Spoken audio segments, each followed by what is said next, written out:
Olá pessoal, eu sou Álcool Gel. Estou aqui para lembrá-lo de que seguimos com as medidas do combate à Covid. Você tem usado direitinho a máscara? Lembre-se de que ela deve cobrir toda a boca e nariz. Outra coisa importante é passar o álcool em gel sempre que possível. Eu o protejo caso tenha contato com alguma área contaminada.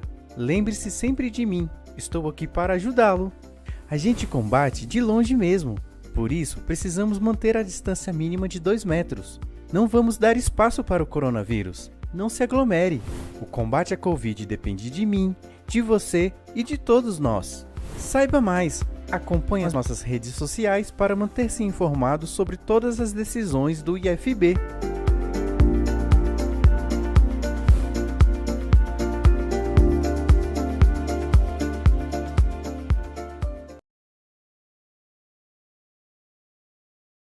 Tarde.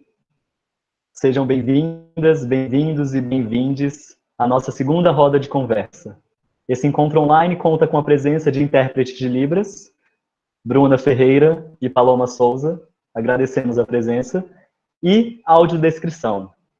Assim, sou o Lucas, 1,72 m de altura, branco, com rosto fino, não estou com barba e uso óculos. Estou num ambiente onde há um quadro atrás de mim e 2 plantas atrás de mim também.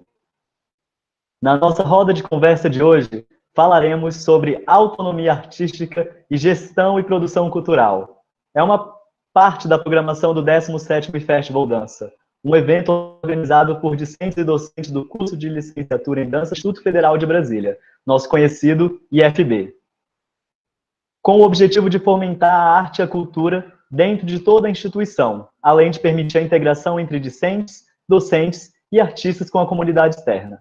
Realizado de forma totalmente virtual, sob a condução da nossa professora mestra Juliana Cunha Passos, com programação até a noite de hoje.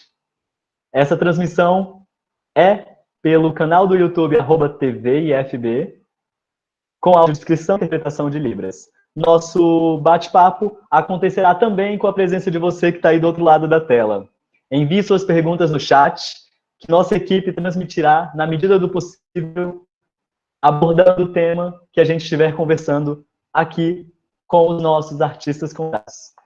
Lembrando que para emissão de certificado de participação, é preciso que você acesse e realize o cadastro na plataforma Eventbrite. Alguém da nossa equipe irá disponibilizar o site, ou, se já não está na legenda, para que você possa acessar e fazer seu cadastro. Esse site é o mesmo da inscrição disponibilizado pelo nosso Instagram oficial. Para iniciarmos, retorno. Eu sou o Lucas Lírio, um dos mediadores de hoje, e dou as boas-vindas ao Gustavo Letruta, dançarino, produtor cultural e diretor artístico, além de idealizador do Bloco Carnavalesco Teias Tropicanas e atualmente à frente do Bloco do Amor. É fundador da Baleia Filmes, produzindo mais de 40 obras audiovisuais. Em 2021, lançou o projeto de dança e polidance, o Polivoe. Seu atual sócio proprietário do espaço, é diretor e fundador na nova produtora cultural Saturno Cultural. Para além, é uma pessoa que tem a honra de ter dividido palcos e que pessoalmente me impulsiona e me impulsionou muito na produção cultural em âmbito regional. Olá, eu sou a Júlia Zakarevitz, eu tenho 1,63 m de altura, eu sou ruiva, tenho cabelos longos e eu estou usando uma blusa vermelha com branco listrada. Atrás de mim tem um guarda-roupa marrom de madeira. Eu estarei hoje junto com o Lucas, mediando esse encontro, e eu dou as boas-vindas ao artista Edson Bezerra. Como intérprete de dança, atuou em algumas das principais companhias de dança do país, como Grupo Corpo Cia de Dança, a Cia de Dança Débora Coker e Quasar Cia de Dança. Em 2011, fundou o Coletivo de Produção e Criação, composto de ideias, e vem atuando como coreógrafo, professor, diretor e intérprete. Seus projetos de criação e circulação em dança foram aprovados nos editais da Caixa Cultural, FAC, Funarte, Boticário, na dança, e vêm sendo apresentados em festivais por todo o país. Como produtor e gestor, atuou em festivais como a Satélite 061, 24 Horas no Ar, a Mostra CCBB, em cartaz e Dança França Brasil, além de diversas temporadas de espetáculos de dança e projetos apoiados pelo FAC e Funarte. Um artista que eu tenho a honra de receber, além de ser meu colega de classe na licenciatura em dança, eu estou muito feliz em poder conversarmos hoje aqui, Edson. Bom, para começar então, eu vou fazer a primeira pergunta para os convidados. Gostaríamos de saber como vocês estão, né, em primeiro lugar, e como podemos entender o que é produção cultural e o que é ser artista frente a uma pandemia. Iniciando, por favor, pelo Edson e depois para o Gustavo. Bom, boa tarde a todas, boa tarde a todos e a todes. Júlia já me apresentou, meu nome é Edson Bezerra, eu vou fazer uma breve audiodescrição agora. Eu tenho a pele marrom clara, meus cabelos são grisalhos, tamanhos médios. No momento, minha barba está por fazer, também grisalha. Eu estou usando uma blusa branca, levemente transparente, no modelo de bata. Ao fundo tem uma parede branca, né? E ainda que eu tenha 1,82 de altura, no momento eu estou sentado. Essa pergunta sobre como eu estou agora, ela é muito capciosa, né? Porque abrir o encontro trazendo o panorama que a gente vive no momento, eu não acho nem justo, porque a gente já vai começar chorando, né? Então, dentro de uma perspectiva de sobrevivência e de resiliência, eu estou bem, sim. Meus próximos estão bem, estão com saúde, e isso me apazigua o coração. Sobre a questão da produção cultural, a produção cultural em dança, que é onde eu quero circular minha fala, ela abarca diversas frentes, né? Ela vai ter a frente da criação artística, ela vai ter a frente da produção que, digamos assim, dá suporte a essa criação artística. A produção cultural, ela vai ter o aspecto do evento enquanto um todo, né? Eu acho que vocês, inclusive, estão vivendo essa experiência agora, é a proposta, né? Da disciplina, de construir um festival, né? Dadas as condições no modelo remoto, né? Nesse sentido, eu parabenizo a professora doutora Juliana por coordenar esse processo, eu sei que não é fácil, e a gente segue tentando acertar. Eu fico disponível para perguntas mais específicas, porque falar de produção cultural realmente pede recorte no que diz respeito a essas várias frentes que a gente atua como produtor.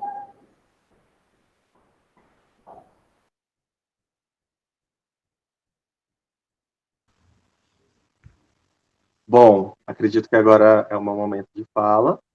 Meu nome é Gustavo Letruta. Fui honrosamente muito bem apresentado, obrigado. Vou descrever um pouco da imagem que apresenta. Eu sou um homem branco, 1,78 m, no momento também estou sentado. Tenho os cabelos cacheados, na altura do olho, um tamanho médio.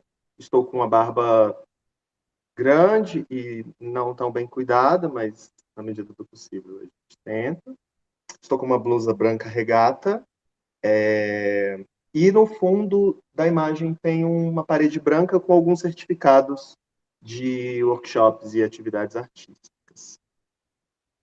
Sobre o primeiro ponto, eu super me sinto acolhido pela fala do Edson, porque é uma vontade de conversar, é uma vontade de rir e chorar, mas nesse momento, vendo toda essa, inclusive instigado e movimentado por essa produção do eFestival, que já tem tantas edições, que eu já acompanhei algumas, já participei de várias atividades, e fico muito feliz de ser agraciado com esse convite para falar sobre produção cultural.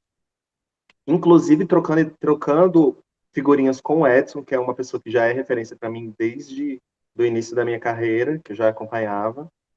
E a gente teve alguns contatos, diretos e indiretos, em trabalhos, então, assim, e eu acho muito legal ver o que a gente tem em comum e os caminhos diferentes, né?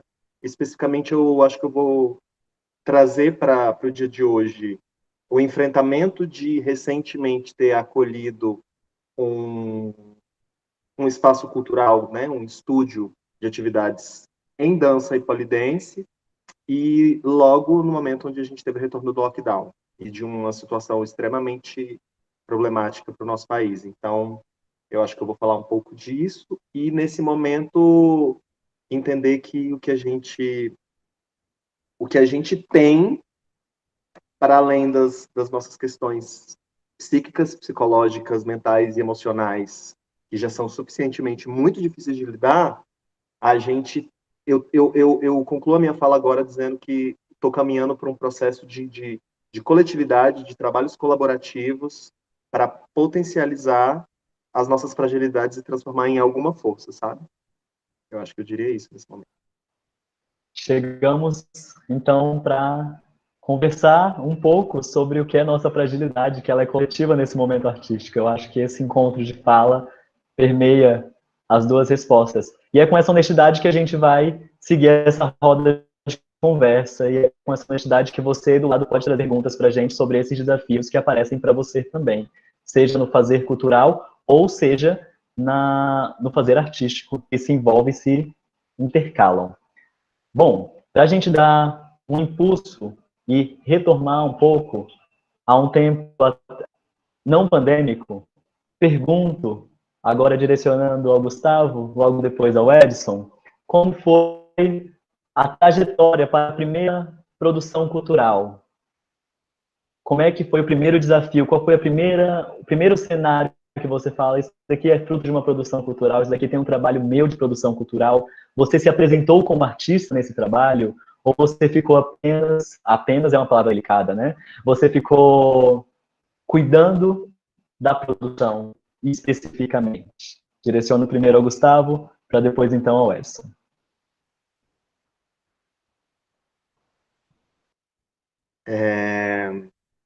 Pergunta difícil e muito, muito interessante, mas eu acho que o que eu diria é que eu não escolhi ser produtor, na verdade, eu sempre fugi dessa profissão que hoje eu sabia que exigia muita energia vital, e eu sempre ouvia falar que os produtores são pessoas que trabalham o tempo inteiro, né?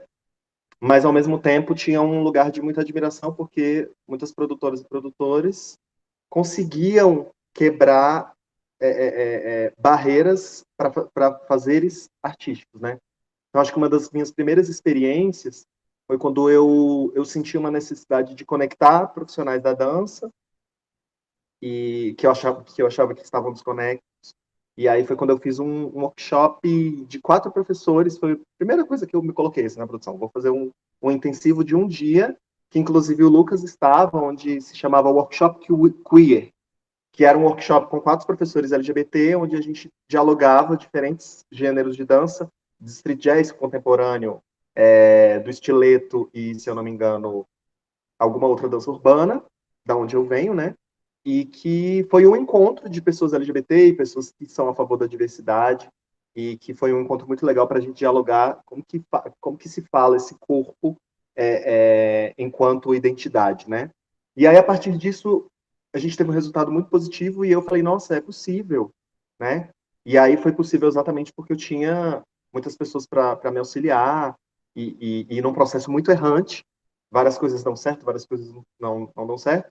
E aí, a partir disso, fui caminhando, e comecei a me conectar pela primeira vez com produtores culturais. E querer entender, e querer fazer, e querer... E também num movimento de entender que as oportunidades apareciam e cada vez, até pela nossa perspectiva política, elas estavam aparecendo cada vez menos, principalmente depois de 2018. Então, nesse momento desesperado de sobrevivência, eu pensei, tem muita gente que está construindo e abrindo portas, onde não tem. Então, que eu seja essa pessoa também. E aí foi quando eu me conectei com alguns produtores, aprendi muita coisa, aprendi sobre a elaboração de projeto, comecei a me conectar com os editais de fomento, tive o meu primeiro FAQ aprovado, que era um coletivo de oficinas de dança no Guará, e a partir disso trazia muito essa ideia de democratização da dança, principalmente com as atividades de aulas, e também com o universo LGBT e a dança. Acho que foi isso que me deu, assim, a linguagem LGBT na dança, ela me motiva muito a ponto de correr atrás de tudo que for necessário, e eu acho que foi isso. Edson, a memória está fresca, posso fazer a pergunta. Primeira trajetória da primeira produção cultural e quais foram os desafios que você encarou também nesse sentido? Obrigado, Lucas. Obrigado pela refrescada. Foi bacana de ouvir o que o Gustavo traz, e aí acaba que a gente dá uma viajada, né? Bom, é importante colocar, assim, a minha trajetória como artista, ela começa com um bailarino de companhia, né? Então, ali eu atuava como intérprete e a minha preocupação era estar pronto para tanto os ensaios quanto para entrar em cena. A partir do momento que eu retorno em Brasília em 2010, eu me junto a uma associação cultural hoje extinta, que é a Ossos do Ofício, e elaboro o que teria sido o meu primeiro projeto para o programa de intercâmbio, extinto programa de intercâmbio do extinto Ministério da Cultura, que me permitiu participar de uma residência na Áustria.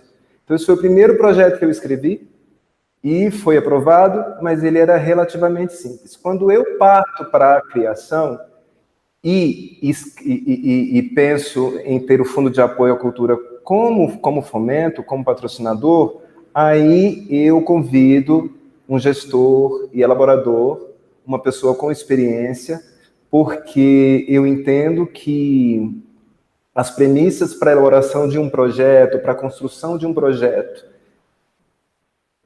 apresentado a um edital, a um fundo de apoio à cultura, como é o do Distrito Federal, são diversas e eu não as conhecia, né? Então eu preferi entregar, passar a bola para esse gestor e elaborador e foi sucesso, né? Quando eu parto para a execução do projeto em si, aí, de novo, volta a batata, ou na verdade, vem a batata de produtor, de fato, pela primeira vez, e de diretor, porque aí eu tenho que ter esse olhar complexo, que entenda a complexidade do processo criativo, do envolvimento com a equipe técnica, do envolvimento com a equipe artística, né? Foi uma escola incrível, para a partir daí eu, de fato, dar os meus primeiros passos e elaborar os meus projetos com a minha escrita e o meu pensamento para a Funarte, para o FAC, como foi apontado no início pela Júlia. É um momentos diferentes, momentos distintos de iniciação, né? Você vê o fazer artístico, mas o fazer artístico muito colado a isso, um ímpeto que nasce do cenário de se colocar em movimento, em expressividade. Bom, a gente tem duas perguntas do chat que logo mais a Ju vai trazer, para então introduzir esses caminhos, que é a grande vontade, a grande ambição desse momento, que é impulsionar outros artistas a essa autonomia, artistas da dança, principalmente. Por que muitos artistas não conseguem se colocar como gestores e produtores culturais na cena? É apenas pela burocracia? O que impede esse acesso? Qual é o desafio desse primeiro passo? Qual é o insight? O que muda no pensamento? Direciono para o Edson primeiramente, depois para o Gustavo.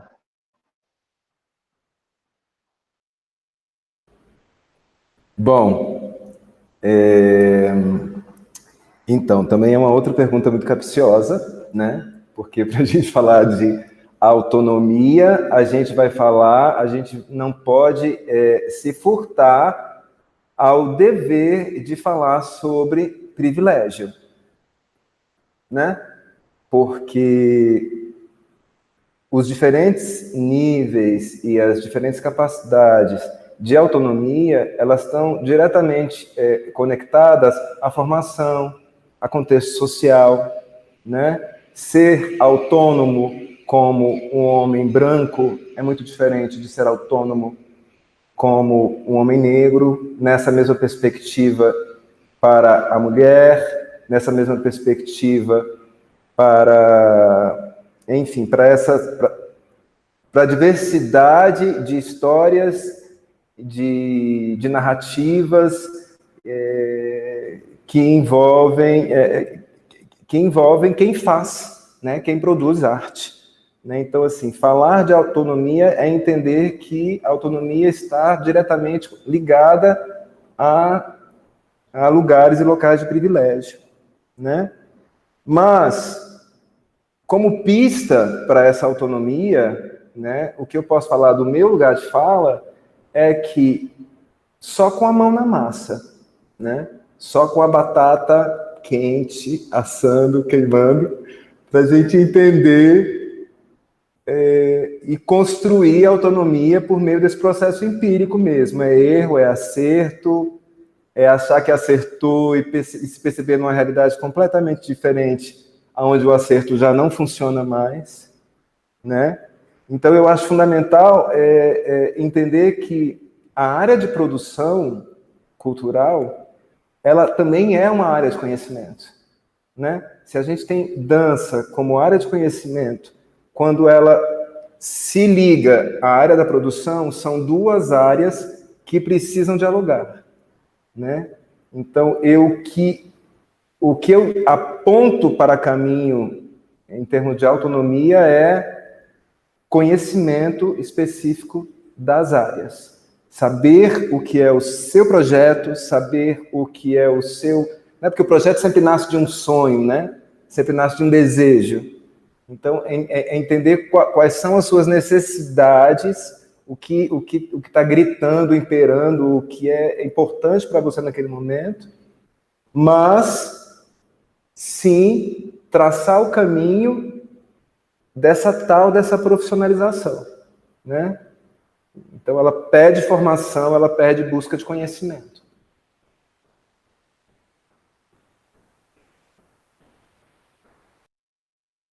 Bom, eu acho que, complementando ao que o Edson falou, e uma sensação que eu tenho hoje, e cada vez mais das necessidades que eu sinto que eu e as pessoas ao meu redor com quem eu tenho contato sentem é o seguinte: desde da escola, desde o primário, desde do ensino fundamental e do ensino médio, quando a gente, isso, né, nesse contexto das pessoas que tiveram essa oportunidade de fazer o ensino completo, não existe uma matéria chamada planejamento, estratégia ou como conseguir um emprego, ou como organizar o seu material, ou como fazer a sua planilha de gastos. Então, assim, eu sinto que o nosso sistema educacional, desde o início, a gente fica desamparado num nível tão absurdo que a gente às vezes até escreve redação, mas para algo muito específico, porque a gente foi instrumentalizado para aquilo, mas quando de repente a gente precisa falar sobre alguma outra coisa, a gente não sabe, se a gente precisa, se é colocado R$ 500 na nossa mão para a gente gerir e multiplicar esse dinheiro, a gente não sabe, porque a gente não aprende aquilo, né? Então, de repente, a gente sai do ensino médio, chega em algum lugar, e agora falando do contexto da dança, das artes, né? Tá, eu tenho a forte sensação que a gente não escolhe o que a gente vai fazer, porque a gente não tem essa possibilidade. Não tem tantas oportunidades assim para a gente poder estar escolhendo. Então a gente vai aonde tem. Ah, peraí, tem uma vaga de professor aqui para a escola tal? Eu vou. Porque não tem muita oferta. Então a gente tem que se agarrar na primeira coisa que vem. E nesse processo de agarrar, a gente vai se agarrando em qualquer coisa, de qualquer área. Para mim foi muito assim, e para muitos colegas meus também foi. Então, de repente, eu estava fazendo aula de dança, porque eu consegui uma bolsa aqui e ali, aí eu entrei numa academia para dar aula, depois eu comecei a fazer sonoplastia para espetáculo, e aí comecei a fazer assistência de de produção para uma produtora, e aí eu estava completamente conectado com um monte de coisa durante anos, porque eu queria trabalhar com as artes, e eu não estava me aprofundando, eu não estava me profissionalizando, eu não estava me especializando em nada. E isso não estou falando sobre 1, 2 anos, estou falando sobre 9, 10 anos. Vivendo dessa forma, trabalhando em qualquer área das artes, porque eu quero trabalhar com a arte, mas assim, quando que é o momento que eu vou conseguir trabalhar com dança? Quando que eu vou conseguir me gastar as minhas energias para o que eu quero? Quando que eu vou parar de trabalhar em projetos de outras pessoas, que inclusive eu não acredito tanto quanto aquelas outras, porque essas que eu acredito não me dá dinheiro. Então, assim, a gente meio que vai indo aonde tem subsídio. E aí, nesse processo, a gente retarda muito o nosso caminho. Então, eu sinto que, por exemplo, eu demorei 10 anos para entender que eu tinha potência para ser elaborador de projeto e para fazer direção artística, porque eu entendia de gestão. Mas ninguém olhou para mim e falou, ó, faz isso. E talvez era isso que eu precisasse. Mas, ao mesmo tempo, eu penso que se eu tivesse começado com 18 anos a fazer isso, eu não teria experienciado todas essas coisas que eu fiz para ter essa sensibilidade de saber o que funciona e o que não funciona. Qual o tato que a gente tem que ter para falar sobre dramaturgia de dança, para falar sobre oficinas, para entender o que é importante numa sala de aula, se eu não tivesse dado aula durante 8 anos. Então, é uma coisa que não tem meio que um jeito certo, né? Mas esse senso de oportunidade também já coloca a gente num outro lugar, né? Onde eu tive possibilidade de fazer ensino completo, né? Tive apoio dos meus pais, consegui fazer uma faculdade, uma universidade pública, onde eu estudei comunicação social, que me deu todo o aval, no meu caso, para entender sobre escrita, para entender sobre leitura, para conseguir ler um edital, para conseguir falar, isso aqui para mim é possível se eu quiser. E para várias outras pessoas, elas vão olhar e elas vão falar, não, para mim não é possível, porque eu não estou conseguindo entender o que eles estão pedindo. Então, mas por último, eu só queria pontuar que uma coisa que também me ajudou muito foi começar a dar um clique, que foi assim, beleza, se eu não sei o que eu quero, então eu vou me aproximar das pessoas que fazem o que eu me identifico. Então eu vou me aproximar de companhias, começar a me aproximar de companhias que trabalham da forma que eu gosto. Vou começar a recusar alguns trabalhos e dar mais aula, porque é na dança que eu quero me especializar. E aí eu sinto que é isso que pode ser um toque, assim, para todos nós, né? Todos nós. E uma hora a gente vai ter que abrir mão de algumas coisas. Mesmo que pese por um tempo, inclusive financeiramente, vai pesar, mas a gente vai conseguir se situar na vida, sabe? Eu acho que é um pouco isso que eu sinto. Muito interessante sua fala, Gustavo. Obrigada. Obrigada, Edson, também. Bom, eu tenho duas perguntas aqui do chat que eu acho que tem tudo a ver com isso que a gente está falando. A primeira pergunta é da Cris Rego e ela fala assim: como é empreender em produções de dança? Ou que caminhos trilhar, né? E a outra pergunta do Lucas, acho que tem muito a ver com essa primeira pergunta e com todo esse assunto. Ele perguntou assim: como começar na área? Como dar o primeiro passo? Posso começar pelo Gustavo e depois pro Edson, pode ser?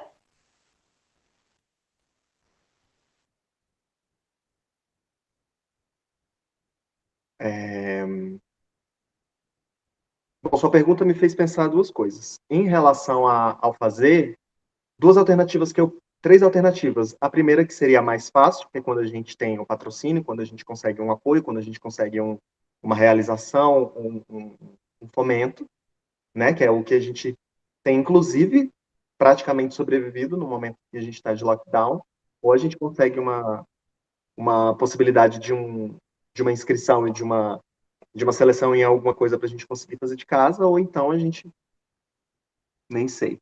Passou um ano e eu ainda não sei.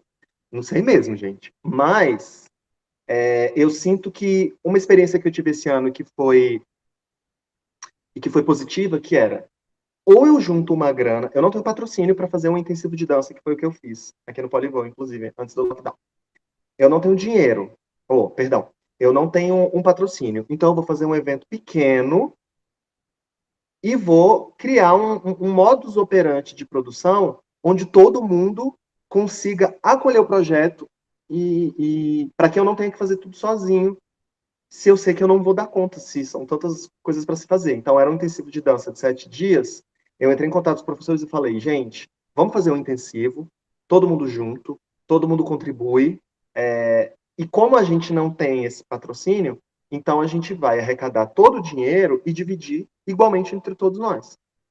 Nesse momento, as pessoas elas deixam de ser simplesmente um contratado para um trabalho e elas se sentem parte da coisa. E aí, naturalmente, elas vão corresponder mais, elas vão se entregar mais, e a resposta também vai ser melhor. Porque o que eu acho que muitas vezes acontece é a gente fazer uma coisa que é maior do que o que a gente pode fazer, e aí provavelmente a gente vai ter prejuízo, ou às vezes a gente não criar uma estrutura que precise para fazer o seu trabalho dar certo. Então, se era um intensivo de dança, eu preciso ter uma divulgação potente, porque a gente está num tempo que está difícil chegar até as pessoas, a gente precisa encontrar as pessoas certas que estejam interessadas, então eu vou fazer uma parceria também com uma equipe de marketing fazer isso, do que fazer o que eu sempre fiz, que é fazer o marketing, fazer o audiovisual, fazer a foto, fazer o design, e aí você vai enfraquecendo o seu projeto. Então, assim, eu acho que agora a gente está nesse momento do processo colaborativo, é o colaborativo. E, por último, falando sobre como começar, eu acho que a experimentação, ela é um processo que não dá para pular. Para mim, como artista e produtor. Então, o que a gente precisa é escolher um momento de focar. Então, durante esses 2 primeiros anos, eu vou fazer aula de várias pessoas, eu vou fazer oficinas, eu vou entender o que é esse SEAC, vou tentar começar a me colocar, ouvi dizer que tem a Secretaria de Cultura, e vou me conectando com essas coisas. Vou experimentando, e aí eu vou começar a ver onde que eu me situo, e buscar pessoas e entidades de referência que possam me orientar. Esse processo autônomo, às vezes, ele pode nos perder muito. Então, eu acho que o lugar da experimentação não tem como, a gente vai ter que se jogar mesmo, pelo menos do Distrito Federal, eu posso dizer que não dá para a gente escolher uma coisa e, sabe, até que você se encontre. Você se encontrou aí, beleza. Então, eu acho que é um pouco por aí.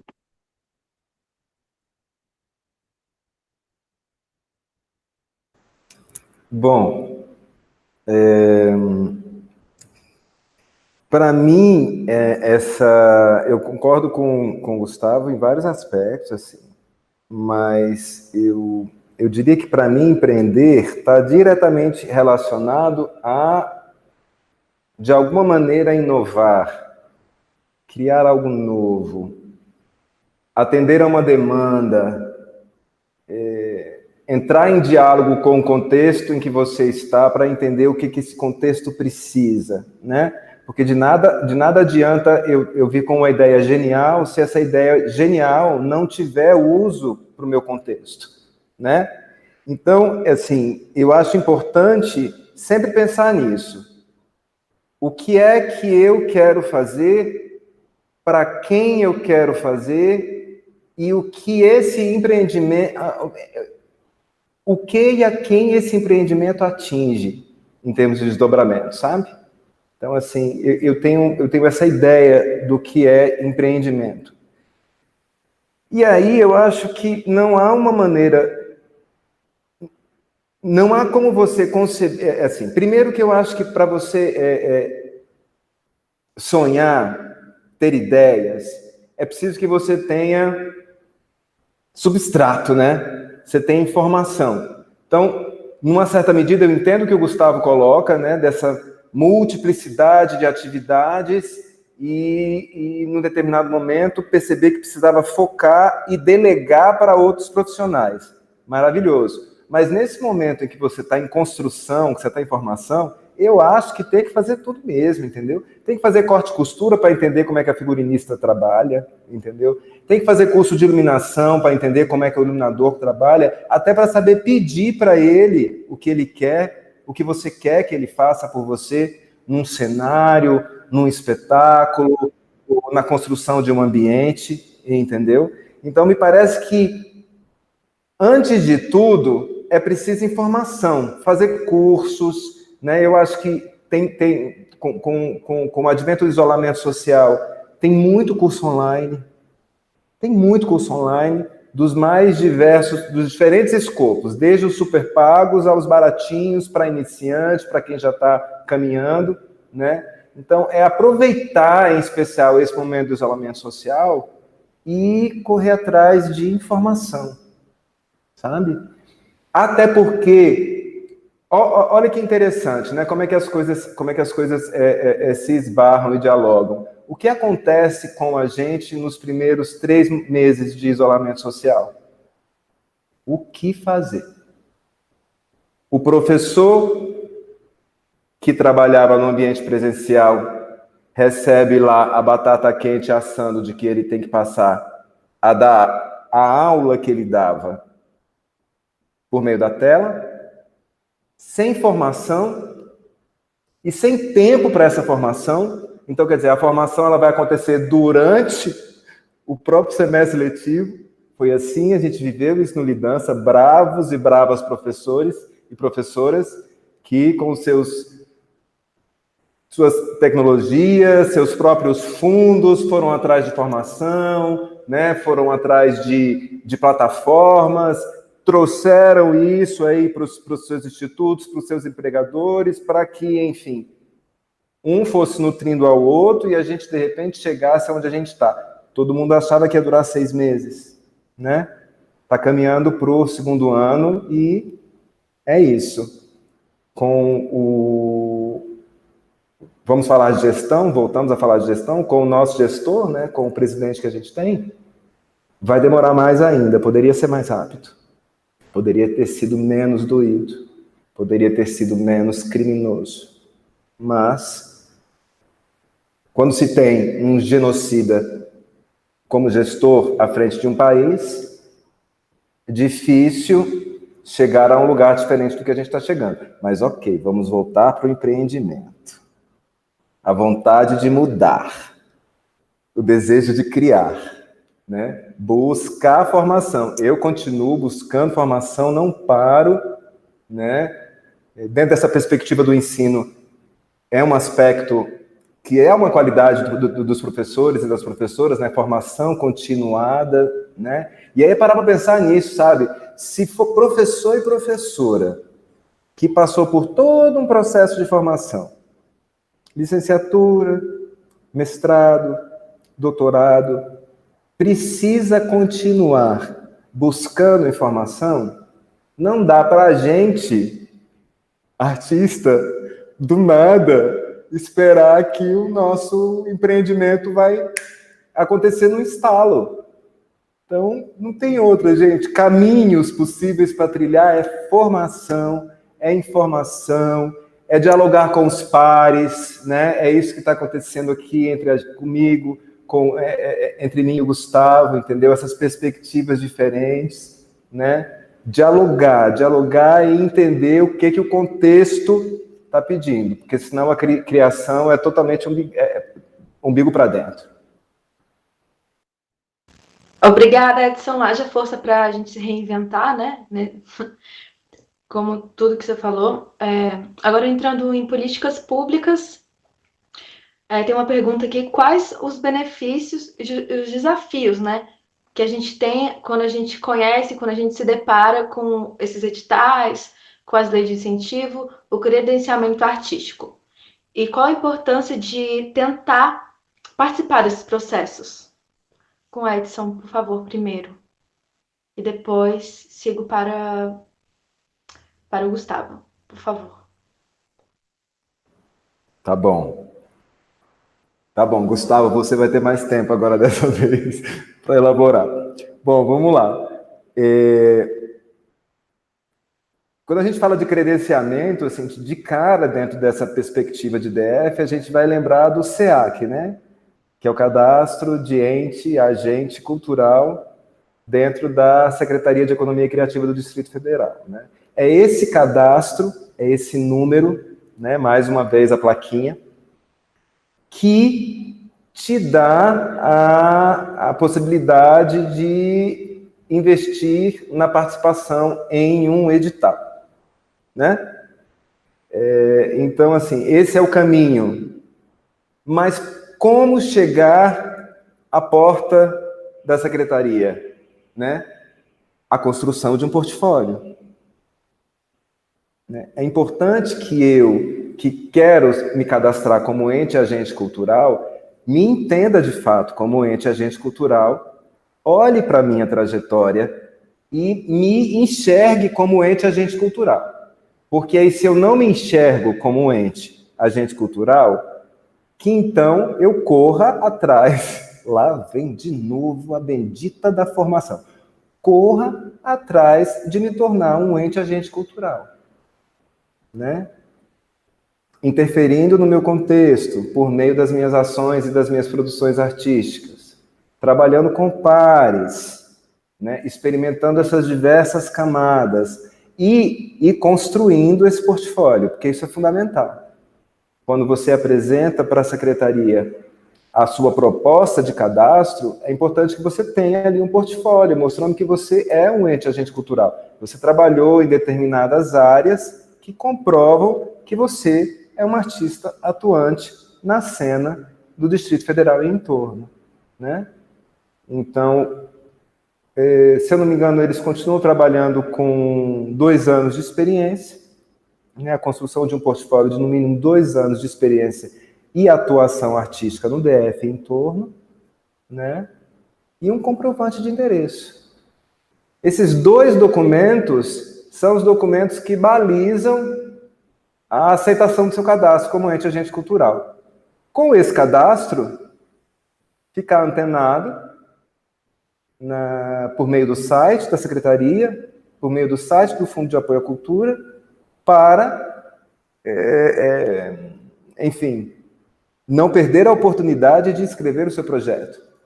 No momento da escrita do projeto, entender em que linha que o edital oferece, quais as possibilidades de criação e produção, dentro de que linha você se enquadra. Se é uma nova criação, se é um projeto livre, que abraça diversos formatos, né, desde cursos de formação, oficinas, workshops, residências, imersões, se é a criação de um espaço, né? Entender, vai ao encontro aí, assim, você tem o cadastro, aí você vai para o momento do empreendimento. Você vai olhar para o seu contexto, ver o que você pode oferecer para o seu contexto e apresentar um projeto para o FAC, porque isso é importante. É preciso entender, é fundamental entender que a gente produz arte em diálogo com o nosso contexto, em diálogo com a nossa comunidade, né? Então, não basta uma grande ideia, que para a gente é uma grande ideia, de um espetáculo lindo, de um curso maravilhoso, se não tiver uma implicação na sociedade. Eu acho que é isso. Eu vou dar voltas agora se eu continuar falando. Eu vou pedir para, na resposta do Gustavo, a gentileza de quem está no público já pegar o caderninho, pegar a caneta. Houveram pontuações importantes que é parte primordial dessa roda de conversa para editais públicos e acesso a essa porta. Então, se você puder, Gustavo, na sua fala, rememorá-los, e então introduzir sua fala, seria proveitoso. O do SEAC e o do fazer o cadastro, portfólio, esse lugar.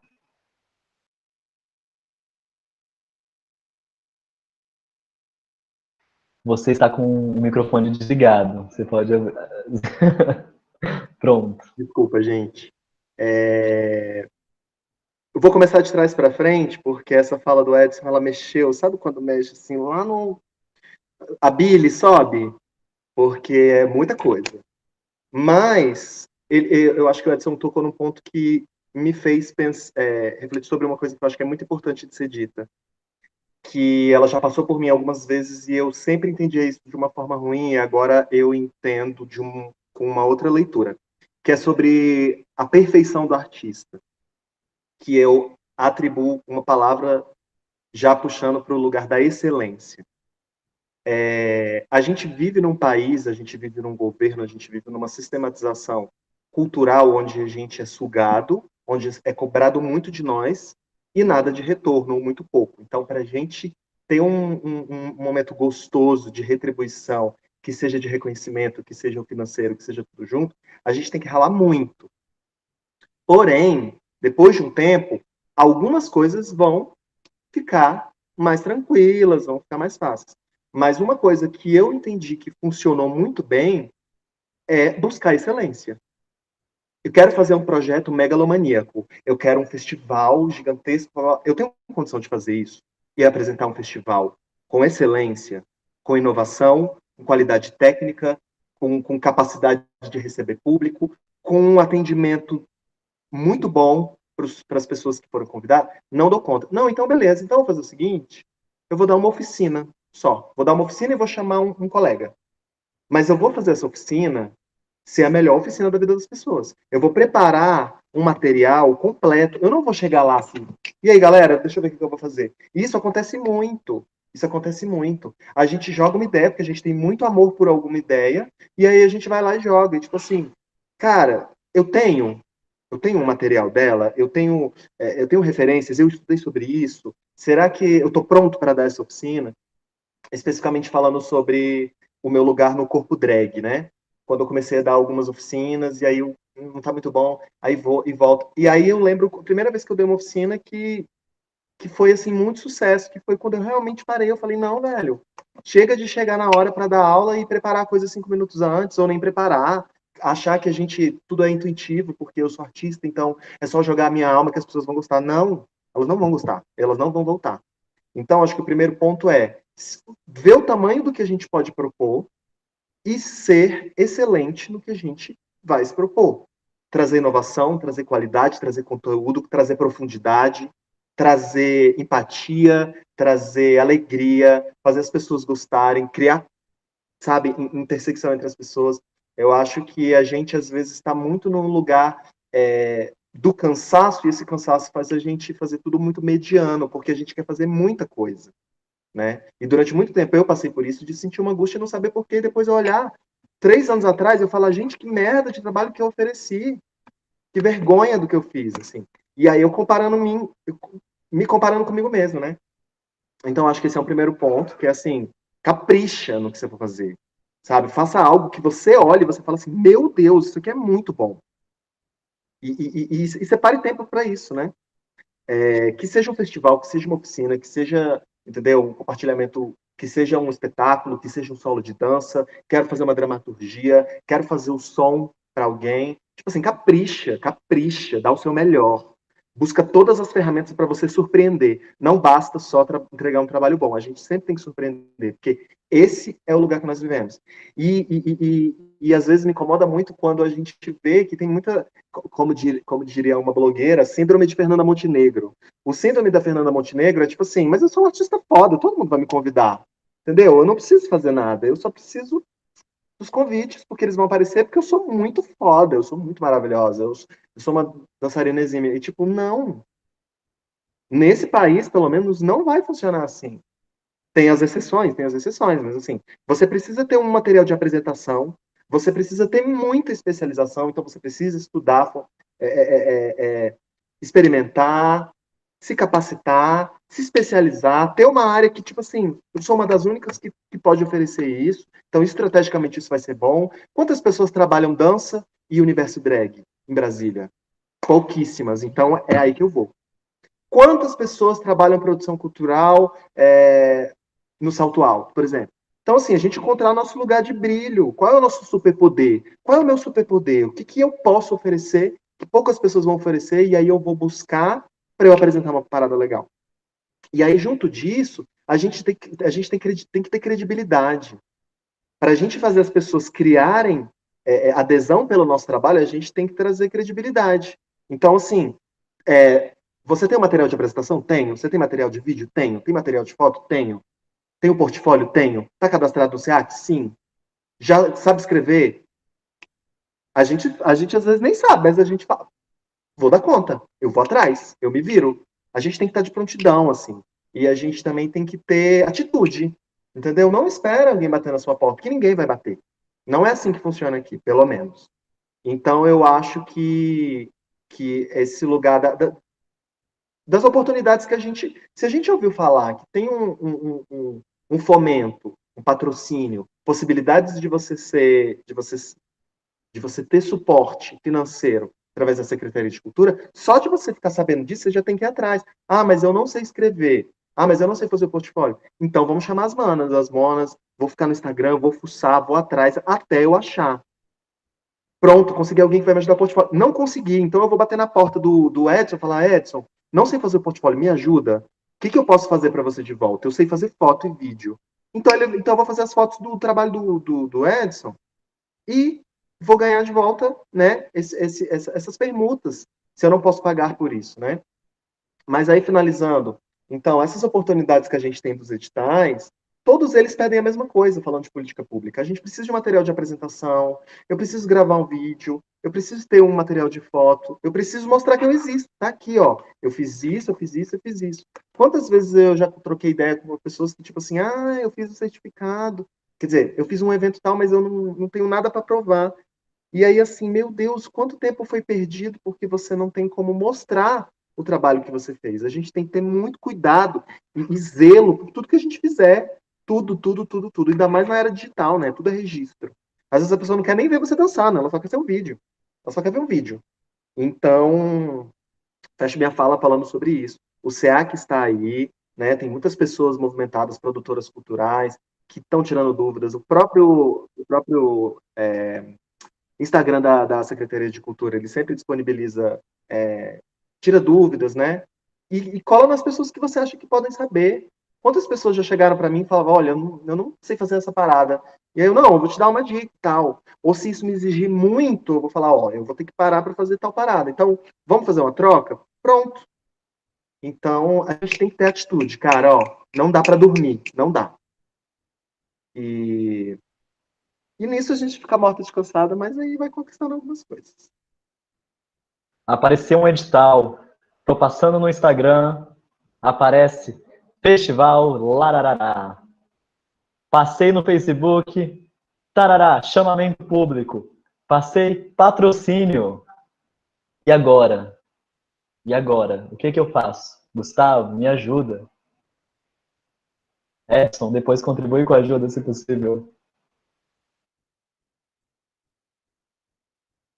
Essa pergunta foi para mim agora? Eu falo agora? Posso falar? Foi para você. Tá, Inicialmente para você. beleza. Latinidades Negras, teve um edital recentemente, né? Teve dois movimentos. Um, que foi o movimento da Hype Seal, que é uma dançarina maravilhosa, que falou assim, amigo, me ajuda. Me ajuda, eu não sei fazer, não sei escrever, não sei nem como é que responde essas perguntas. Aí eu falei, beleza, mas que você tem alguma ideia? Ela falou, tem uma coreografia tal aqui. E aí, falei, então beleza. Então vamos mandar essa coreografia. Chega aqui em casa, claro, no caso do agora seria, vamos fazer um Zoom e vamos fazer uma parceria? Eu vou te ajudar nessa parada aqui, e aí a gente vai escrever um projeto junto. Eu estou precisando de um SEAC livre para fazer um projeto, onde eu vou conseguir receber como produtor cultural. Você vai receber como artista nesse mesmo projeto. A gente vai construir algo junto e, em contrapartida, eu vou te ajudar aqui nessa parada. Porque isso vai ser bom para mim. Também a gente não pode achar que todo mundo é Madre Teresa de Calcutá, eu vou ajudar, porque eu sim, eu sou. Se João de Deus é o que ele é hoje, depois que a gente descobriu, então, só os santos e as santas que já são canonizados que a gente pode confiar. O resto, o ser humano precisa sobreviver. Então, vamos saber, como é que é o nome disso? Quando a gente vai negociar mesmo, né?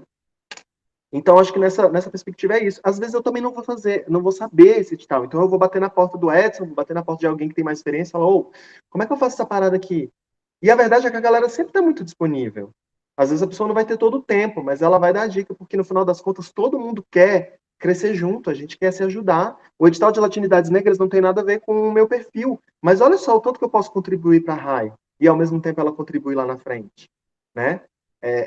Ela tem um trabalho fantástico. Ela só precisa dessa parte burocrática. Então, daí já se firma uma parceria, né?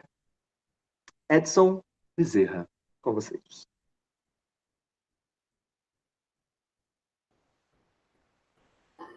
Com você, vou até pegar a cabeça desse lado. Com você, Edson Bezerra. Amigo, é isso, assim. Esse período agora de isolamento social, muitos festivais, muitos editais online, né? Festival que era presencial fez edição online, corre para lá, corre para cá, festival com dinheiro, festival sem dinheiro. Quem tem produção já de audiovisual tem passe de entrada já garantido, tem gente que tem um espetáculo super bacana, mas não teve ele filmado, não tinha sido produzida ainda uma filmagem. Enfim, a gente teve esses entraves aí. Mas eu queria destacar a Lei Aldir Blanc, né? Porque é um edital de auxílio emergencial, né? Ele se propôs a atender, em especial, assim, a galera por trás das cortinas, né? Técnicos, costureiras, a galera do rala, né? A galera da graxa. E essa moçada não tinha o hábito, não tinha o know-how, não eram eles quem escreviam os editais, eles não eram os artistas, né? Eles compunham as fichas técnicas dos artistas. Então foi um edital que ele foi mal pensado, eu diria, né? Assim, bem intencionado, vamos discutir, mas mal pensado. Porque ele também vem para o quê? Para suprir o próprio desmantelamento da cultura e da educação do país, né? A gente não tem mais Ministério da Cultura, tivemos diversos secretários, um monte de patife, né? O patifaria só. Né, gente? O próprio início da gestão do atual secretário de Cultura não deixou de ser polêmica, continua sendo polêmica, mas foi bem mais polêmica justamente por isso, porque não tinha o hábito de dialogar com a classe, né? Até dentro dessa perspectiva, os secretários anteriores, só porque eram artistas, entendiam o que eram essas camadas que envolvem fazer artístico. Balela, não entendem como. Então aí a lei ela veio para suprir esse por trás das cortinas, mas não dá amparo de escrita, de projeto para essa galera que não tem esse hábito, né? Então eu trago até o nome de uma grande amiga minha, que é uma parceira, gestora, elaboradora de projeto, que é a Mariana Baeta, que teve na sua mão uns 30 proponentes, desde costureiras a iluminadores, a espaços, a artistas que nunca tinham escrito um projeto, por quê?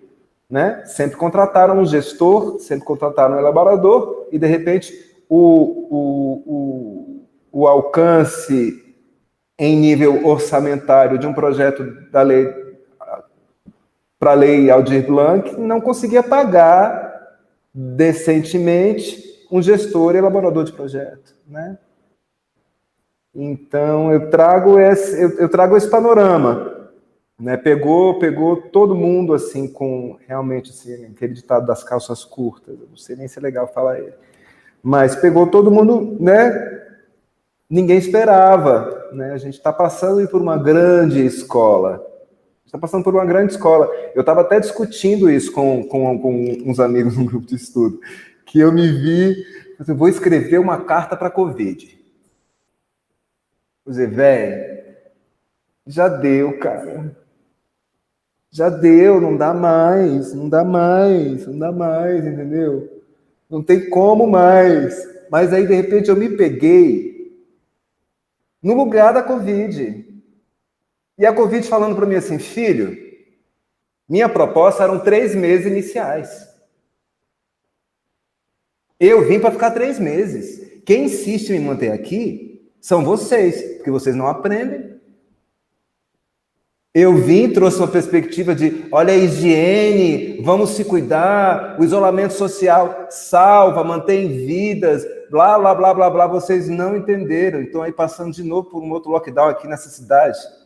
Então, gata, quem quer vacina agora sou eu. Quem quer vazar sou eu. Entendeu?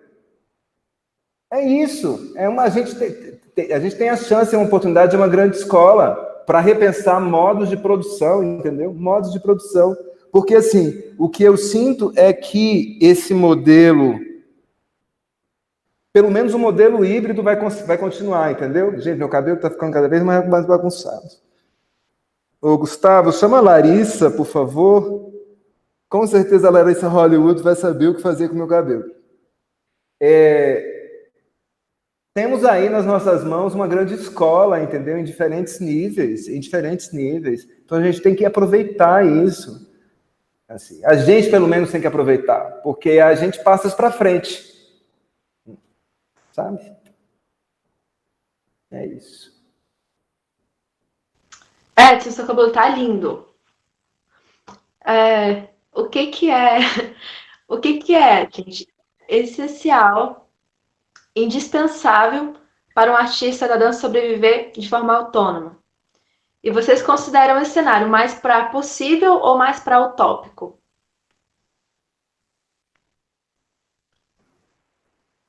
Eu considero para necessário, fundamental. E a gente é quem tem que criar esse espaço. Não dá para esperar por fomento de governo, não dá para esperar que os gestores vão criar um panorama ideal, tanto para a educação quanto para a produção cultural, para a produção artística. Eles querem cada vez mais dar menos mesmo, entendeu? Eles querem mesmo potencializar o EAD para não precisar gastar dinheiro com muito professor, gasta com aula gravada e é isso. Eles querem mesmo potencializar difusão por meio de streaming, entendeu? Porque aí é muito mais barato, entendeu? Eles estão minando e cortando as nossas pernas e asas a todo momento. E isso que a gente está fazendo aqui é se manter em pé e se manter voando, né? Então, não é utopia e nem é possibilidade, é necessidade. A necessidade de afirmação da nossa área, da dança como área de conhecimento, da produção cultural como área de conhecimento, do entendimento do que é arte, entendeu? Porque, assim, quando a gente teve aquela primeira enxovalhada de gente criticando por conta de Lei Rouanet, que Lei Rouanet sustentava grandes artistas, e arte para quê, não tem sequer a noção de que é uma artista que desenhou a roupa que aquela pessoa está usando, a cadeira que ela está sentada, o lustre que ela está usando, ou a arte que tem na televisão, ou a arte que tem no móvel. É tudo artista, gente. É tudo produção artística. Entendeu? Então a gente é necessário e fundamental. E a gente tem que se afirmar esse lugar. Estou começando a ficar politizado demais. Gus, você lembra da pergunta? Não, eu vou repetir.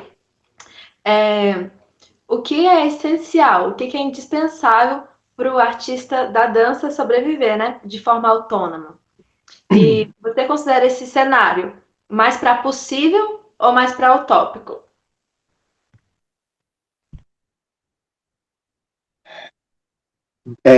Tá.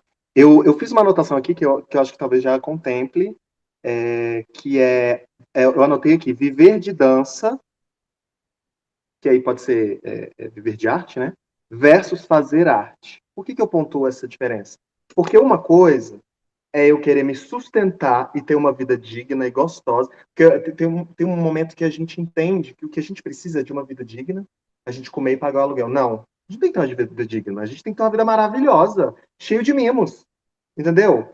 Com direito a comer no pontão se eu quiser, ou se eu quiser fazer um churrasco com os meus amigos em casa. Tipo assim, eu acho que, de alguma forma, a gente entra nesse lugar de passividade, de entender que o que nos sobra é ser o nada, ou ser a margem da margem, que em determinado momento isso entra na nossa cabeça tanto que a gente, não, então é beleza, então é isso. eu tenho que recusar dinheiro, eu tenho que dizer que dinheiro é ruim, e que eu odeio riqueza. E tipo assim, e aí a gente começa a negar tanto as coisas, e aí de repente o universo começa a entregar, sabe, só a sobrevivência. E então, o que, que eu acho? Quando você quer fazer arte, eu quero fazer arte, mas eu tenho um emprego ali, quero só entrar numa companhia. Então, o caminho é mais fácil. Faça muita aula, muita aula, muita aula, workshop, aula, aula, aula. Você vai ficar incrível. Quando tiver uma opção, você vai entrar na companhia, tá tudo certo.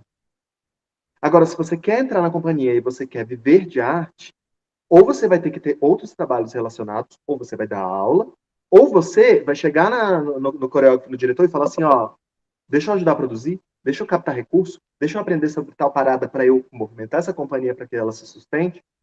Agora, o que não dá é pra gente romantizar, tipo, não, o que eu quero é ser uma atriz de cinema e fazer só isso. Não. E aí, dentro disso, você falava o que, que é essencial. Estratégia. Você tem que ter estratégia. E também saber rebater as coisas que a vida dá. Ano passado, vou falar agora da minha experiência, tá? Eu trabalho na elaboração de projetos há 3 anos, 4 anos, 3 anos e meio. Nos primeiros 2 anos, retorno muito pouco, pouquíssimo retorno, e ao mesmo tempo eu sentia que eu estava fazendo um monte de coisa. Veio a pandemia, eu tinha acabado de produzir um bloco de carnaval de grande porte, eu estava completamente assim, ó, cara, fiz o projeto da minha vida, fiz um espetáculo de dança com 10 bailarinos, sabe? Tinha circo, tinha. O Lucas, inclusive, estava na direção circense desse bloco, sabe? A gente fez uma coisa linda, maravilhosa, e de repente veio uma facada assim, degolou todo mundo. Frá! Toma pandemia. E aí, nesse momento, eu fiquei com ódio do mundo, assim, do tipo, eu não acredito, quando finalmente a coisa tá acontecendo, a gente leva um bandão. E aí, nesse movimento, eu fiquei com muito ódio. Eu fiquei com ódio. Sabe quando você fica com ódio? Quando você fica inconformado? E esse ódio, esse sentimento de raiva, ele me trouxe uma coisa que eu não esperava. Que eu falei, eu fiquei 1 mês, 2, 1 mês nada, eu fiquei vários meses imprestável, improducente, e aí, em determinado momento, eu cansei. E eu falei, agora eu tô com tanta raiva disso tudo que tá acontecendo, principalmente pela raiva de saber que poderia ser diferente, né? Por todas as perspectivas políticas que o Edson já falou, que agora só de raiva eu vou escrever uma penca de projeto. E eu vou botar toda a raiva aqui dentro. Inclusive, os projetos que eu vou executar estão tudo pesado. Só a dramaturgia pesada, só tem coisa pesada. Mas aí também faz parte, né? Não dá para ser tudo perfeito. Mas aí eu falei, cara, eu vou fazer. Vou fazer um festival, vou escrever um festival, vou escrever um espetáculo, vou montar uma oficina, tudo umas paradas até. Vocês vão ver. Mas depois a gente se vira. Depois a gente pede adequação, depois a gente manda lá pro Cafá que pede para mudar. Mas esse sentimento de indignação, eu, por não ter para onde ir, porque eu estava num apartamento minúsculo e não tinha como sair de casa, eu preciso botar aqui nesse papel, velho. Eu preciso transformar isso em arte. Ai, mas é muito fácil. Realmente, é muito fácil a gente simplesmente. Então agora eu vou pintar um quadro lindo porque eu tô com raiva. Não. É tipo assim, eu vou dar o meu último gás. Naquele momento, para mim, foi o último gás. Eu escrevi uma penca de projeto e eu falei, dessa vez eu vou experimentar algo diferente. Não vou na qualidade, eu vou na quantidade. Vrá, escrevi um monte, assim. Eu já tenho facilidade, claro. E pro meu caso, eu tinha muita facilidade de escrever, escrevi um monte de coisa. E aí foi um momento, últimas semanas, vou revisar tudo, vou revisar tudo, vou revisar tudo. No modus operandi que eu estava de 24 horas por dia só fazendo aquilo, eu tive um resultado maravilhoso. Que, inclusive, de estar muito confortável de saber que, pelo menos nos próximos meses, eu tenho um projeto para executar, eu não tenho o desespero de saber se eu vou pagar aluguel ou não. Coisa que eu passei a vida inteira. Não saber o que eu vou receber no mês que vem. Isso é uma coisa que vai e volta, inclusive, na nossa vida. Mas, enfim, para eu não me empolgar tanto e falar mais meia hora, eu concluo dizendo que o que a gente receber para nos colocar letárgicos, a gente tem que utilizar esse material para criar algo, sabe? Então, estratégia. Eu peguei o FAQ regionalizado, tá? FAQ regionalizado. O que, que é isso?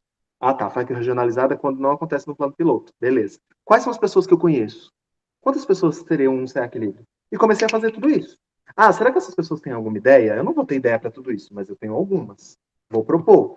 E aí eu criei um planejamento de 2 semanas para eu conseguir um monte de SEAC, para eu conseguir escrever, pedir ajuda das pessoas na parte de criação, outras do orçamento das outras. Então, criar uma estratégia. A gente tem que ter uma estratégia. A gente tem que pensar que a vida na arte ela é um é como se fosse uma guerra, que às vezes ela é interrompida, às vezes é uma guerra fria, às vezes é a Segunda Guerra Mundial, e você tem que estar munido das suas armas.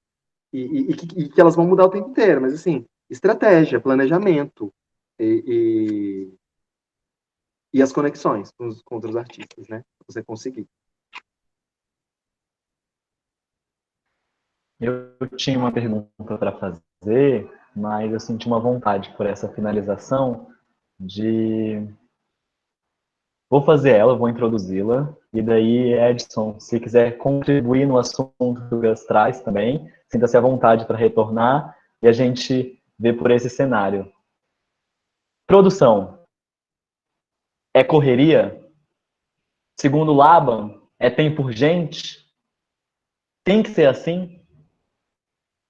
Produção é centralização? É descentralização? Produção é competição? E abro, então, para quem viu o microfone primeiramente.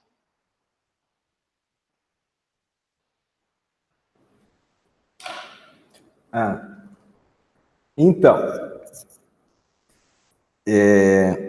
eu acho que produção pode ser tudo isso daí, dependendo da abordagem e do momento que a gente estiver vivendo. Então, coisas vão imperar. Porque o que eu acho que é importante a gente entender, e isso o Gustavo trouxe lá no início, é que toda produção, mesmo que seja um espetáculo solo, é um processo colaborativo. Você não faz sozinho. Você faz com seus pares das diferentes camadas da área da economia criativa, né? Então, assim, se eu for pensar, por exemplo, num projeto, na efetivação do projeto, como, por exemplo, sei lá, pegar o eFestival. Se eu fosse pensar na efetivação do eFestival, eu preciso entender que ele é realizado dentro do escopo de uma disciplina, então ele tem um tempo. Se é o tempo ideal ou se não é o tempo ideal, essa é a realidade. Então, o que a gente tem que pensar, né? Tem que correr atrás de como que otimizar e entender, por exemplo, o que é que lá na frente vai acontecer. A gente tem que olhar para frente, tomar como exemplo, por exemplo, esse de agora, para poder construir o próximo, né? Eu acho que, assim, quando você pensa um projeto, você sempre tem que começar pensando dentro dessa perspectiva de empreendedorismo, o que é que o contexto está pedindo. Né? De novo, eu volto àquela questão do sujeito social. O que meu contexto, minha comunidade está pedindo? Né? É o giro decolonial? É mulheres no comando? É corpos diversos? Qual é a grande mola propulsora do todo? Eu encontrei esse tema, ou esses temas, dentro de como eles podem convergir e divergir, eu vou para composição de uma ficha técnica. Entender quais são as funções. E por mais que o processo seja colaborativo, essa noção de horizontalidade, na minha opinião, ela tem que ser entendida como uma horizontalidade que também tem vetores de força, entende? Existem vetores ali. Então, diferente da verticalidade, que vem uma ordem de cima para baixo e você acata, na horizontalidade, essas ordens também precisam acontecer, porque existe um planejamento, e existem funções. E as funções, elas são estados, né? São estados, são momentâneas. Elas se relacionam com um episódio. Então, hoje eu posso estar à frente como diretor, amanhã eu posso estar como iluminador, se eu tiver know-how dessa área. Hoje eu vou estar como intérprete, amanhã eu vou estar como criador, né? Então, se a gente consegue entender que a horizontalidade, ela trabalha num eixo onde está todo mundo junto por um objetivo comum, que é aquela produção, aquela ação artística, a gente vai entender que tem problemas que a gente tem que ficar caladinho e só ouvir, e tem momentos que a gente vai precisar gritar, se o outro se recusar a ouvir. Entende? Mas, quando o objetivo é um objetivo comum, essas intempéries passam dentro de um processo colaborativo. Entendeu? Então, é assim, é caos, assim, eu peço até para a Júlia depois elencar de novo, porque eu acho que é isso tudo. Mas é processo colaborativo. Se é processo colaborativo e eu entendo a minha função, eu vou correr atrás de abraçar a minha função da melhor maneira possível, né? Ajudar o meu par ou a minha par na medida em que essa ajuda surja, porque também tem uma outra coisa que é um detalhe que eu acho que é importante a gente lembrar, assim, né? Em especial no que diz respeito a ajuda, ela pode acontecer sem que haja o pedido formal. Também, sabe? Às vezes eu posso olhar para o meu colega e olhar ali para o lado e ver assim, que ele está com um monte de papel e ele não conseguiu organizar ainda, e a organização ela é fundamental para o próximo passo. Eu vou chegar lá e eu vou falar, amigo, eu sei que essa é a sua função, mas eu gostaria de cooperar.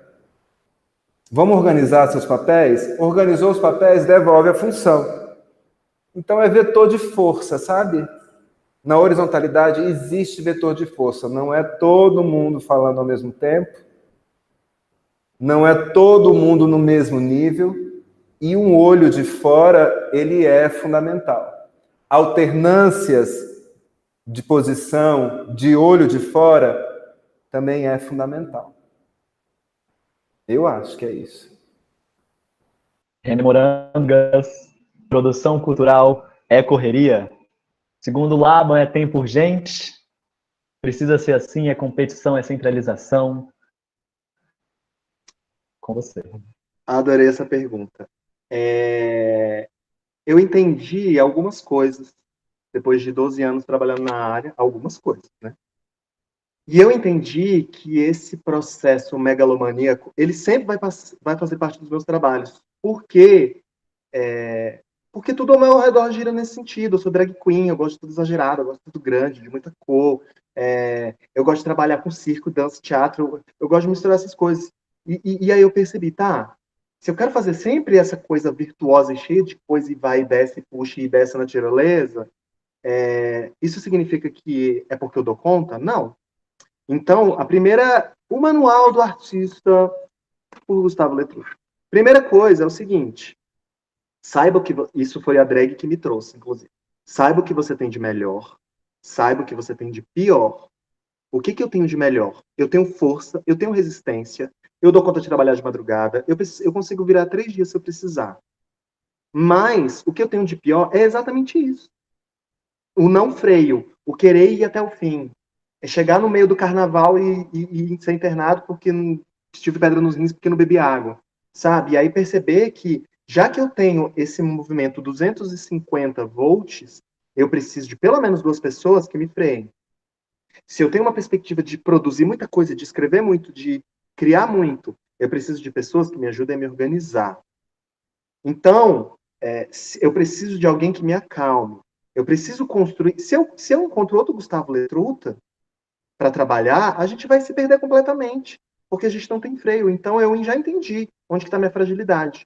Eu não consigo fazer tal coisa, então eu vou construir. Então, o primeiro ponto, aceite-se. Eu até botei aqui, aceite-se no momento em que você está. Agora eu estou no momento que eu estou mais tranquilo. Então, eu vou fazer mais calmo. Mas aí o meu projeto vai ficar mais calmo também. Tô na loucura. Então, busque plataformas e estruturas da sua produção para que você consiga. Porque eu já paguei o pato de querer fazer tudo e não tá com a equipe necessária para dar conta do que eu fiz. E aí eu paguei muito caro, em termos financeiros, enfim. E para fechar, outra coisa que eu diria é: mostre o que você quer. Mostre o que você quer, deixe claro para as pessoas. Eu estou pronto, eu estou disponível, eu quero muito. Porque para mim, principalmente para quem está buscando pessoas, o desejo ele é mais importante do que o currículo. Às vezes tem uma pessoa que chega com um currículo incrível e às vezes chega uma pessoa que não tem nada, mas está completamente disposta. Então, fica essa reflexão. Legal. Gente, então, o que vocês diriam para uma pessoa que está assistindo a gente e que está com vontade de produzir, de dançar nesse ambiente virtual, né, de criar, mas ainda não tem segurança necessária para isso? Para se expor nas redes. Joia. Então, assim, eu vou aproveitar essa fala, porque eu acho que a gente está se aproximando aí, né, do fechamento, para agradecer ao pessoal da comunicação, o Youssef e a Bélrica, que foram muito generosos, as intérpretes Paloma e Bruna, que arrasam muito, ao Lucas, a Júlia, que foram muito carinhosos também em todo o processo, a toda a equipe do festival, e a professora doutora Juliana Cunha Passos, maravilhosa, que vem encabeçando o e-festival aí, né, juntando forças com a moçada e trazendo sempre uma edição mais divertida do que a outra. Criação no momento atual. Gente, é assim, ó. Os editais continuam, tá? Tem muita gente interessada nesse espaço, tem muito evento, é preciso fuçar, entendeu? Abrir o leque mesmo de quem vocês seguem no Instagram da vida, entendeu? Fuçar, buscar seus pares para saber onde encontrar essas informações e entender que no momento o nosso espaço de formação é a nossa sala, é o nosso quarto, é a nossa cozinha. Quem tem quintal tem, quem não tem, não tem. É a varandinha, é o quarto compartilhado, né? São aí as diferentes possibilidades de espaço. Entender que produzir artisticamente deve partir de um desejo de produzir artisticamente e não entrar na fissura de ter que produzir, porque senão não dá certo. É muito sofrido.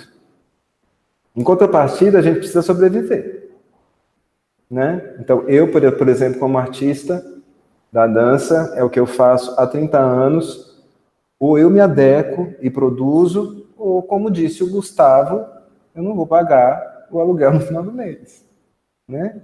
Então, é importante planejar. Seguir criando. Pegar seu celularzinho, botar parado ali num cantinho, e só enquadra os pés. Dança só com os pés e produz imagem. Entendeu? Coloca numa outra posição. Não tem luz? Faz trabalho de silhueta.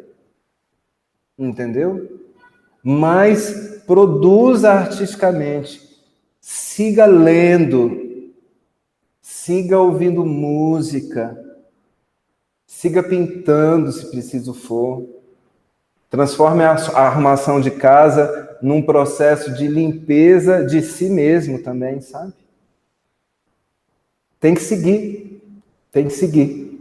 Só não deve ser sofrido. E se for sofrido, que seja o mínimo.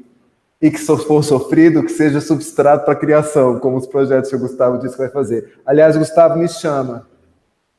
Raiva contida que não falta, ó. Terror!